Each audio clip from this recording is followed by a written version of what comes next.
লক্ষ্মীপুর 1 সময় 8 মিনিট। ঘড়ির দিকে একটু লক্ষ্য রাখবেন। বিসমিল্লাহির রহমানির রহিম। মাননীয় স্পিকার, আপনাকে ধন্যবাদ। দীর্ঘ আন্দোলন সংগ্রামের পরে বাংলাদেশ জাতীয়তাবাদী দলের নেতৃত্বে যখন সরকার গঠিত হয়েছে, গঠিত হওয়ার পরপরে যুদ্ধ, বিধ্বস্ত অর্থনীতি, তারপরে বাজেট, কিছুটা তো এক টেনশনে ছিলাম, কি জানি বাজেট দেয়। ছাত্র জীবন থেকে বাজেটের প্রতি একটা আলাদা লক্ষ্য থাকতো, বাজেটের পক্ষে বিপক্ষে বক্তব্য রাখতাম। কিন্তু অর্থমন্ত্রী, মাননীয় অর্থমন্ত্রী এমন একটা জাদুর বাজেট দিয়েছেন যে সেখানে বিপক্ষে বলার কিছু নাই, একটি শব্দ খুঁজে পাই না বিপক্ষে বলার জন্য। শুধুমাত্র হয়তো বিড়ি খোরদের মনের মধ্যে একটু কষ্ট ছাড়া আর কেউ কিন্তু এই বাজেটকে প্রত্যাখ্যান করে নাই, বাজেটের সমালোচনা করে নাই। একটা বাজেট দেওয়ার পরে আমরা দেখি যে প্রতিনিয়ত প্রেস ক্লাবে প্রতিদিন 1টা 2টা 3টা 4টা সাংবাদিক সম্মেলন করে বিভিন্ন পেশাজীবীরা, বিভিন্ন বাণিজ্যিক প্রতিষ্ঠান, পত্রপত্রিকা বিশাল বিজ্ঞাপন দেয় বাজেটের অসঙ্গতি নিয়ে। এইবার পত্রপত্রিকায় কোনো বাণিজ্যিক প্রতিষ্ঠান বক্তব্য রাখেননি, কোনো পেশাজীবী তা সাংবাদিক সম্মেলন করেননি। অত্যন্ত চমৎকার একটা বাজেট দিয়েছেন। এই বাজেটের বিরুদ্ধে বক্তব্য কি? এটা স্বপ্নবাজের বাজেট, এটা স্বপ্নের বাজেট। এটা তো স্বপ্নের বাজেট হবে। আমরা স্বপ্ন দেখেছি সংসদ সদস্য হব, সেই কারণে আজকে এখানে অনেক ঘাত আঘাত প্রতিকূলতা রাজনৈতিকভাবে মোকাবেলা করে আজকে সংসদ সদস্য হিসেবে বক্তব্য রেখেছি, স্বপ্ন দেখেছি বলেই। আর এই স্বপ্নবাজ বাজেট জনাব তারেক রহমান, আমাদের মাননীয় প্রধানমন্ত্রী, জনাব অর্থমন্ত্রী জনাব আমির খসরু মাহমুদ চৌধুরীর নেতৃত্বে, টিম তারেকের নেতৃত্বে আমরা ইনশাআল্লাহ এই বাজেট বাস্তবায়ন করবই করব। মাননীয় স্পিকার, এই বাজেটে উৎসে যে আয়কর, এই উৎসে আয়কর কর্তন করতে 5%, এটা একটা রাষ্ট্রীয় সন্ত্রাস, এটাকে বন্ধ করেছেন। মাননীয় অর্থমন্ত্রীকে ধন্যবাদ জানাই। মাননীয় স্পিকার, শুধুমাত্র যদি বিগত সরকার কোনো একটি প্রকল্প যত সময় শুরু করে নাই, যত সময় শেষ করে নাই, প্রতিটি প্রকল্পে 5-10 গুণ পর্যন্ত অর্থ বৃদ্ধি করেছে, 5 বার 10 বার পর্যন্ত সময় বৃদ্ধি করেছে। শুধুমাত্র যদি প্রকল্প প্রণয়নে বাজেটটা ঠিক রাখে, ওই পর্দা এবং বালিশের কেলেঙ্কারি না করে, এবং যত সময়ে যদি আপনার প্রকল্প বাস্তবায়ন হয়, তাহলে এই বাজেট বাস্তবায়ন করা অসম্ভব কোনো কিছু নয়। মাননীয় স্পিকার, আমাদের মাননীয় প্রধানমন্ত্রী অত্যন্ত মিতব্যয়ী, অপচয় পছন্দ করে না। আমরা 7 সমুদ্র 13 নদী পাড়ে দিয়ে যখন ওনার কাছে যেতাম, উনি একটা রং চা খাওয়াতেন আমাদেরকে, কখনো কখনো একটা চিপস 3-4 জনে ভাগ করে খেতাম। এখন দেখছি মাননীয় প্রধানমন্ত্রী, তার খাদ্যের বাজেট 150 টাকা। এটা অবশ্যই গ্রহণযোগ্য, অপচয়কারী শয়তানের ভাই। কিন্তু মাননীয় স্পিকার, আমাদের এই বাংলাদেশে বিয়ে অনুষ্ঠানের নামে বৃত্ত বৈভবের যে অশ্লীল প্রদর্শনী, এটাকে বন্ধ করতে হবে। মাননীয় স্পিকার, 7 দিন 8 দিন 10 দিন 1 মাস আগে থেকে ক্যারিওগ্রাফার দিয়ে নৃত্য করে আপনার এই গায়ে হলুদ অনুষ্ঠানে, এটা ধর্মের সাথে সাংঘর্ষিক। মাননীয় স্পিকার, এটাকে বন্ধ করতে হবে। অতীতে যে অতিথি নিয়ন্ত্রণ আইন ছিল, এই আইনটাকে কার্যকর করতে হবে। আপনি দেখবেন মাননীয় স্পিকার, যদি অতিথি নিয়ন্ত্রণ আইনটাকে কার্যকর করা যায়, যদি আমরা ধর্মীয় অনুশাসন মেনে চলি, তাহলে মুদ্রাস্ফীতির পরিমাণ কমে আসবে। একদিনে বাজারে নিত্য প্রয়োজনীয় দ্রব্যের দাম অন্তত 10% কমে আসবে। মাননীয় স্পিকার, অর্থমন্ত্রী মহোদয় রেকর্ড করেছেন 6 ঘন্টা এক নাগারে বক্তব্য দিয়ে। এই বাজেটের উপর মাত্র এই কয়েক মিনিট কথা বলে আমরা আমাদের তৃপ্তি পাচ্ছি না বা কথা বলতে পারছি না। এই যে লোকসানি প্রতিষ্ঠানগুলো আর না টেনে, লোকসানি প্রতিষ্ঠানগুলো পিপিপির ভিত্তিতে অথবা অন্য যে কোনো ভাবে হোক, সেটা সরকার যদি সেখান থেকে দায় মুক্ত হয়, সেটা আমাদের জাতির জন্য অত্যন্ত একটা ইতিবাচক দিক হবে।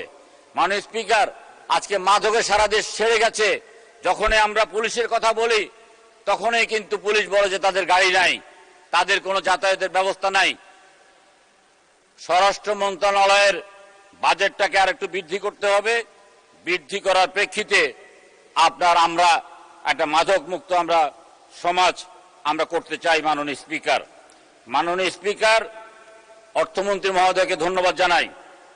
তিনি বন্দরের যে বেসরকারি টার্মিনাল অপারেটর বিষয়ক একটি নীতিমালা প্রণয়নের কথা বলেছেন। আমাদের একটা নীতিমালার প্রয়োজন। আমরা একটি নীতিমালা করব এবং বিদেশি যে বিনিয়োগ, এই বিনিয়োগের প্রশ্নে আমাদের নীতিমালা থাকবে সবার আগে বাংলাদেশ। মাননীয় স্পিকার, আপনাকে আরেকটি বিষয় বলি। মাননীয় স্পিকার, এই বিষয় নিয়ে আলোচনা হয়েছে। ঠিকাদাররা সব পালিয়ে গেছে, আমাদের উন্নয়নের কাজ স্থবির হয়ে গেছে। ইপিজি নামক অভিশাপ থেকে আমাদেরকে মুক্ত করতে হবে, তা না হলে আমরা কোনো উন্নয়ন করতে পারবো না। মাননীয় স্পিকার, আমরা যখন অত্যন্ত মনোকষ্ট নিয়ে অথবা হতাশা নিয়ে আমরা যখন মাননীয় মহাসচিবের কাছে যেতাম, তিনি বারবার বলতেন ফিনিশ পাখির মতো আমরা এক সময় ঘুরে দাঁড়াবো। তিনি বলতেন, ওরে বিহঙ্গ মোর এখনই অন্ধ, বন্ধ করো না পাখা। মাননীয় স্পিকার, আমার রামগঞ্জে পানির জন্য হাহাকার। মহাসচিব যিনি এলজিডি মন্ত্রীর দায়িত্বে আছেন, তার প্রতি একটা অনুরোধ করব, তিনি যেন রামগঞ্জ পৌরসভা চিরে একটা ওভারহেড ট্যাঙ্ক নির্মাণ করার জন্য পদক্ষেপ নেন। মাননীয় স্পিকার, আমরা যারা প্রবীণ, আমরা এই বাজেটে প্রবীণদেরকে একটা প্রণোদনা দেওয়ার কথা বলেছি।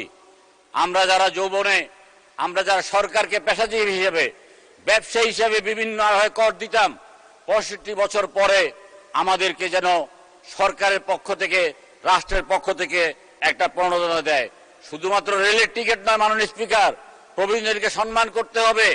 আজকে প্রবীণদের জন্য ব্যাংক বলেন, আপনার স্বাস্থ্য খাতে বলেন, আলাদা লাইন, আলাদাভাবে তাদেরকে সম্মান করতে হবে। মাননীয় স্পিকার, আমরা যারা প্রবীণ, আমরা কিন্তু মোবাইল তেমন ব্যবহার করতে জানি না। রিসিভ করে কথা বলি, ফেসবুকও তেমন চালাতে পারি না, কিন্তু হোয়াটসঅ্যাপটা একটু বুঝি। মাননীয় স্পিকার, আমরা হোয়াটসঅ্যাপে একটা মেসেজ দিই। আমরা যখন আমাদের চেয়ারম্যান মহোদয়কে একটা মেসেজ দিতাম, আমরা তিত্তের কাকের মতো অপেক্ষা করতাম কখন তিনি সেই মেসেজটা দেখতেন। নীল বাতি জ্বলে উঠলে আমাদের তনু মন নিঙ্করের ঝংকার যে উঠত। আজকে সরকারি কর্মকর্তারা সেই নীল বাতি বন্ধ করে রেখেছে। আমরা আমরা বিভিন্ন মেসেজ দিই বিভিন্ন কর্মকর্তাকে, তারা কি মেসেজটা পেয়েছে না পায় নাই সেটাও আমরা বুঝে উঠতে পারি না। মাননীয় স্পিকার, আপনার মাধ্যমে আমরা একটা আদেশ চাই যে সরকারি কর্মকর্তারা যেন আমাদের হোয়াটসঅ্যাপের যেই মেসেজটা যেন তারা পেয়েছেন সেটা যেন তারা আমাদেরকে। ধন্যবাদ মাননীয় সদস্য। 1 মিনিটে শেষ করেন। মাননীয় স্পিকার, আমরা যখন নির্বাচনী জনসভায় জনগণের কাছে গিয়েছি, আমরা কেউ বলি নাই যে সংসদে গিয়ে আমরা সুন্দর সুন্দর কথা বলবো, সুন্দর সুন্দর বক্তব্য রাখবো, ভালো ভালো আইন প্রণয়ন করব। আমরা তো আইন প্রণয়তা মাননীয় স্পিকার, কিন্তু আমরা বলেছি যে আমরা রাস্তাঘাটের উন্নয়ন করব, আমরা নতুন নতুন শিক্ষা প্রতিষ্ঠান করব, আমরা জনগণের সেবাকে একদম জনগণের দোরগোড়ায় আনবো। আমার এলাকা লক্ষ্মীপুর, আমরা চাই হাজীগঞ্জ থেকে রামগঞ্জ হয়ে লক্ষ্মীপুর হয়ে চর আলেকজান্ডার পর্যন্ত একটা রেলপথ চাই, যাতে করে ভোলাবাসীও উপকৃত হয়।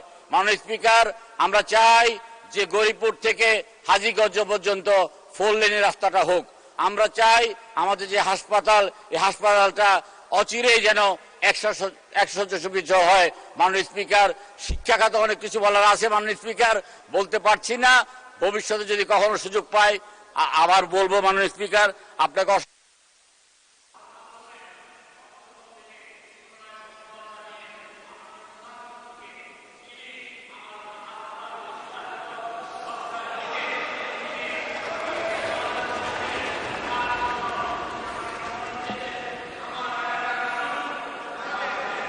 ধন্যবাদ।